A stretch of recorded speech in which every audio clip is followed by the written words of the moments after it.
Hello again. We've reached part 2 of John Wesley Brady's book, This Freedom Whence, England Before and After Wesley.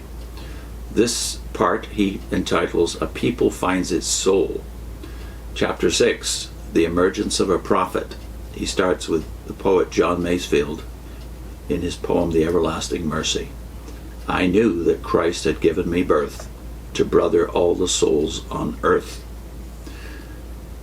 And then the text that was the sermon for John Wesley's first sermon after his soul awoke in 1738, as he records in his journal. And that text is 1 John 5, verse 4. This is the victory that overcometh the world, even our faith. Chapter 6, The Emergence of a Prophet. Contumely and persecution have been the birth pangs and growing pains of most movements which have cleansed society and wrought deliverance to the soul of man. As for the evangelical movement, it was cradled and reared in an atmosphere of insolence, contempt, and abuse.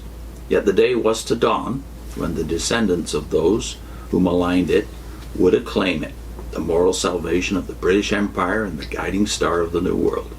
Few movements have ever emerged from the depths of slander to the heights of historical honor with such consistent progress as did this remarkable revival of applied practical religion. His subhead is Contemporary versus Historical Judgments. Now, what did the contemporaries of John Wesley think of this Methodist movement? John Kirkby, rector of Blackmanstoke, writing in 1750, 12 years after Wesley's conversion, speaks of the, quote, horrid blasphemies and impieties taught by those diabolical seducers called Methodists. They pray, he says, in the language of a saint to Beelzebub himself, and their religion could be forged nowhere but in the bottomless pit. Wesley he designates as that emissary of Satan, whose religion is as opposite to Christianity as heaven is to hell, and whose damnation will be just. Then, warning the public against Methodist meetings, he cries, quote, you should be as much afraid to come near their assemblies as you would be to put your hand into the den of a cockatrice, unquote. Bishop Lavington says of the disciples of Wesley and Whitefield, quote, their whole conduct is but the counterpart of the most wild fanaticisms, of the most abominable communion in its most corrupt ages, unquote. Dr. Smullet, in his History of England, which was published in 1760, exclaims, quote, imposture and fanaticism still hang upon the skirts of religion. Weak minds were seduced by the delusions of a superstition styled Methodism, raised upon affectation of superior sanctity and pretension to divine illumination. Many thousands were infected with this enthusiasm by the endeavors of a few obscure preachers such as Whitefield and the Wesleys, who found means to lay the whole kingdom under a contribution, unquote. For decades, too, many magistrates, squires, and civic officials not only winked at the brutal attacks of mobs upon peaceful Methodist gatherings, but encouraged these intoxicated wretches in their barbaric brigandage. Yet priests, bishops, historians, magistrates, and squires by no means monopolized this aggressive opposition. Sir Robert Walpole, the politician, Pope, the poet, Fielding, the novelist, Lord Northington, the judge, Butler, the theologian, Foote, the dramatist, Hume, the philosopher, Hogarth, the painter, Lady Buckingham, the smart society leader, Horace Walpole, the literary man about town, and Cobbett, the demagogue. These are but a few of the notabilities who enlisted in the solemn campaign to exorcise the specter of Methodism, which was haunting the Arctic formalism of English life. As early as 1740, more than 100 anti-revival publications had poured from the press. By the close of the century, their number was legion.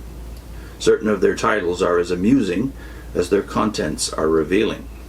In 1743 appeared the scurrilous anonymous farce Trick Upon Trick, or Methodism Displayed.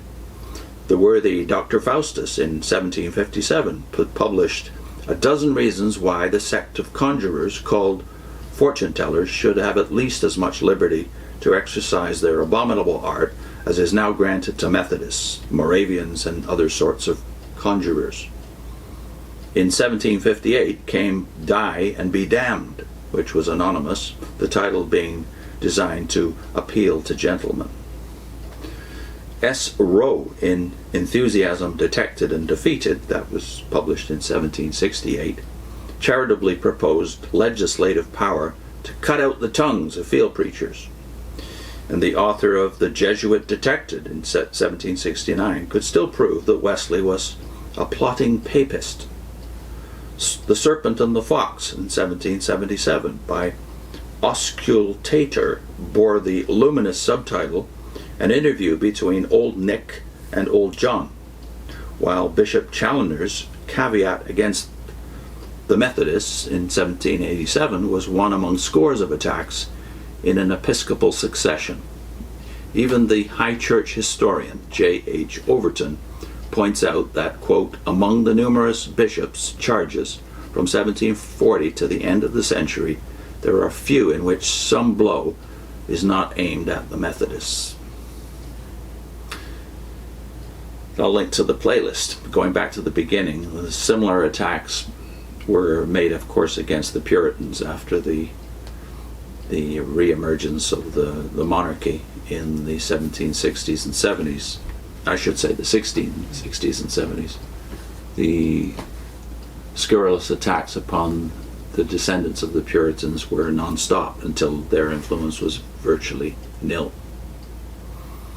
So I'll put that playlist on your screen, taking us back to the beginnings of Brady's account, This Freedom Whence.